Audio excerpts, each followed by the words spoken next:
power of our Prime Minister.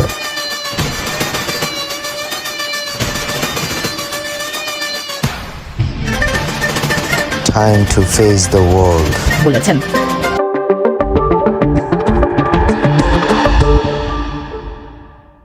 You are the world's longest serving female leader. You're often described as the Iron Lady of Bangladesh. No. You're the daughter of the founder of Yes. the country. I just want to know how the last 14 years have been for you personally. I can tell you one thing, that last 14 years is the best time for Bangladesh, because in every aspect we made tremendous development, which we could not do it in the past, because you know that after the independence, our father of the nation, Sheikh Mujibur Rahman, he got only 3 years and 7 months time to build up the water of his country and develop the country. But after that, the military ruler took over power directly or indirectly, overtly or covertly. I mean, your country has been described as a flawed Muslim democracy, and then there are those who say it's sliding into autocracy under your rule. What went wrong? How could you say autocracy? In my whole life, I struggled for democracy. And our party, Bangladeshi Awami League, we established democracy in this country. Why then does the UN Human Rights Chief raise concerns about allegations of extrajudicial killings, forced disappearances, torture, cracking down on the press? I don't know. But actually, the allegation they brought, but they couldn't prove it. Why did the US impose sanctions then on one of your paramilitary organizations? That paramilitary organization was set up by the US. Actually, with their advice, it was established in 2004, and all the training, equipment, everything provided by US. And I feel that the way they trained them, now they are acting such a way. What do you think it is? What do you think the reason for it is? I don't know, maybe they don't want me to continue, or the progress we are making for Bangladesh, they may not accept it, or something like this. This is my feeling. I mean, the accusations, I want to pick up on a few things that you said, but the accusations are that before the sanctions in 2018, this is while you're in power, there were 466 people who were killed by the security forces.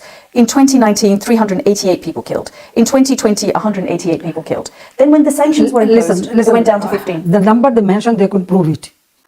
I mean, there are 2 whistleblowers from the paramilitary organization as part of a documentary that was done by DW, who said that the orders come at the highest level, meaning you, to kill some of these people. This was a documentary that was done by a German organization.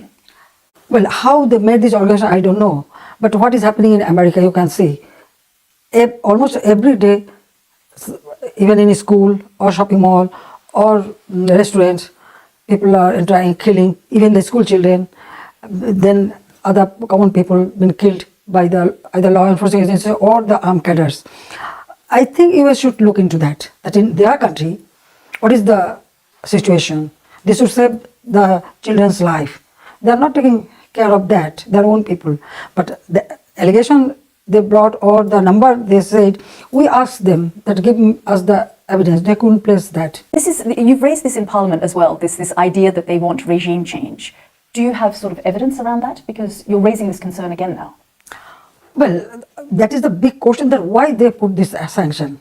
When the law enforcement agencies is working to control the terrorism, the people. Amnesty International, Human Rights Watch, the UN have all expressed concern. I know that all 12 together, they, place this, but they couldn't prove. Are they lying? I don't know the international game. Well, you got 96% of the vote in the last election. Yes, why not? People voted for me because of our work, because we work for them. That's more than some dictators in Egypt, for example. I mean, that's the same on par with Vladimir Putin. Listen, we have 170 million people, right?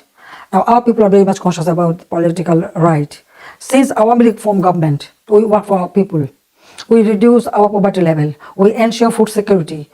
We ensure their health care, education, housing, all the basic needs we ensured. So people, of course, always vote for us. Why not? But I just want to bring this back to your election in 2018 and why the international community has concerns about the next election early next year. Transparency International said they found irregularities. 47 out of the 50 constituencies surveyed, fake votes, ballot stuffing, voters and opposition polling agents barred from entering the centres. Could they prove that? Where is the proof? I want that. They're saying no, I want the document. No, I want the document. Not the opposition saying this. It's Transparency International. I know that. Transparency International said that. I have my doubt about their transparency.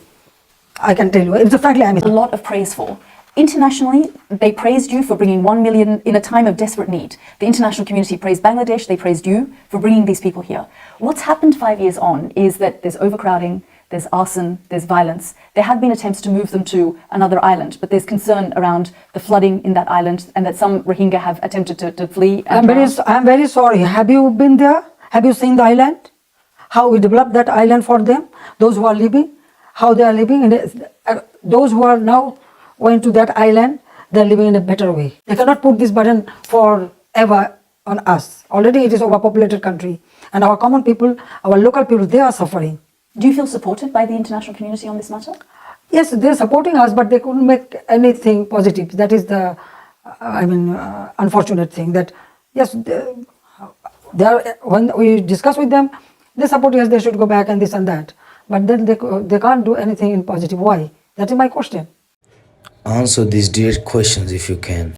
Allah Hafiz, Jai Bangla, Jai Bangabandhu.